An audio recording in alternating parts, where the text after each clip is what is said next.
This channel does not promote any violent, harmful, or illegal activities. All content provided by this channel is meant for an educational purpose only. UEN Jaipur is a perfect target for prospective students aspiring for good jobs, good education with future-ready skills. যোগ্য এবং অযোগ্যদের তালিকা সেই তালিকা কি আজই প্রকাশ করবে school service commission? আপাতত সেই প্রশ্নই কিন্তু ঘুরপাক খাচ্ছে আন্দোলনরত শিক্ষক এবং শিক্ষাকর্মীদের মনে। শিক্ষামন্ত্রী তিনি আশ্বাস দিয়েছিলেন যে 21শে এপ্রিল অর্থাৎ আজকের মধ্যে যোগ্য এবং অযোগ্যদের তালিকা প্রকাশ করা হবে। এখনও তালিকা প্রকাশ করেনি এসএসসি। এই অবস্থায় সোমবার এসএসসির যোগ্য অযোগ্যদের তালিকা প্রকাশ করার কথা। ওই তালিকা কি শেষ পর্যন্ত প্রকাশিত হবে? উত্তরের আশায় রয়েছেন হাজার হাজার শিক্ষক এবং শিক্ষাকর্মী।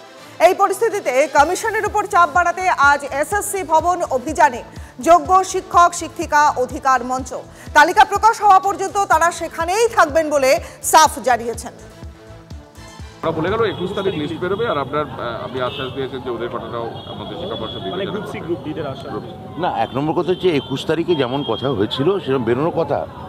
আমরা বলেছিলাম আইনি পরামর্শ নিয়ে বার করব, আমি এখনও তাতে আশাবাদী।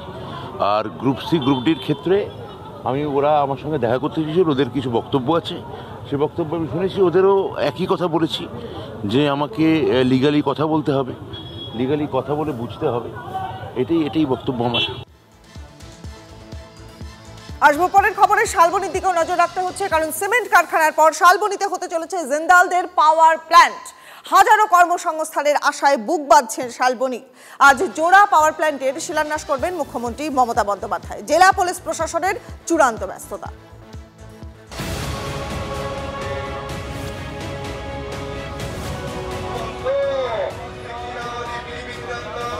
ঠিক 2 মাস আগে বিশ্ববঙ্গ বাণিজ্য সম্মেলনের মঞ্চ থেকে শালবনিতে 800 মেগাওয়াটের জোড়া পাওয়ার প্ল্যান্ট গড়ার কথা ঘোষণা করেছিলেন জিন্দাল গোষ্ঠীর কর্ণধার সজ্জন জিন্দাল। সোমবার দুপুরে সেই পাওয়ার প্ল্যান্টের শিলান্যাস করতে যাবেন মুখ্যমন্ত্রী মমতা বন্দ্যোপাধ্যায়। থাকতে পারেন সৌরভ গঙ্গোপাধ্যায়ও।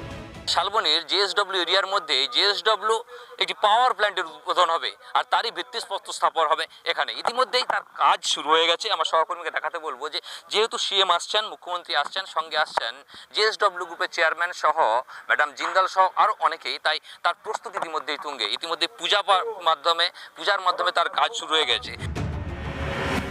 16,000 কোটি টাকা বিনিয়োগে 1600 মেগাওয়াটের 2টি পাওয়ার প্ল্যান্ট। 3 বছরের মধ্যে একটা ইউনিট চালু হওয়ার কথা। ধাপে ধাপে 5,000 কর্মসংস্থানের সম্ভাবনা। কাজের সুযোগ পাবেন স্থানীয়রা, দাবি জিন্দালদের। আমরা থার্মাল পাওয়ার তৈরি করব। এখানে প্রায় 2000 একর ল্যান্ডের উপরে এই প্রজেক্টটা হবে। আর এই প্রজেক্টটা যদি সাকসেসফুলি রান করে তো 5,000 5,500 মতো লোক এখানে কাজ করবে। তো আমরা চেষ্টা করব যতটা পারা যায় আমাদের লোকাল লোক এবং যারা আমাদের সাথে আছেন অনেক দিন ধরে তারা এখানে কাজ করতে পারবেন। কাজের সুযোগ তৈরি হওয়ায় খুশি স্থানীয়রা। আশাবাদী তো আমাদের জিন্দালটা হয়েছে, এতে কিছু কর্মসংস্থান হয়েছে, স্থানীয় লোকজন ব্যবসা বাণিজ্য করে খেতে পারছে। তো পাওয়ার প্ল্যান্টটা হলে আরও কিছু এলাকার উন্নতি হবে। আমরা চাইবো যে যাতে এলাকার মানুষ বেশি কাজ পায়।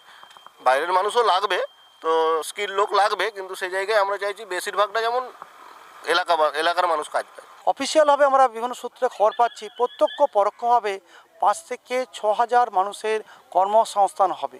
এতে আমরা শালবনি গ্রামবাসী হিসাবে, পশ্চিম মেদিনীপুরের গ্রামবাসী বলুন হিসাবে, পশ্চিমবঙ্গের নাগরিক হিসাবে আমরা একটা গর্ববোধ করি যে এই জিনিস হলে আগামী দিনে একটা মানচিত্র পশ্চিমবঙ্গ দখল করবে আমাদের শালবনি ব্লক। শালবনিতে জিন্দালদের সিমেন্ট কারখানা তৈরির আগেও অবশ্য স্থানীয়দের কাজে নেওয়ার আশ্বাস দেওয়া হয়েছিল।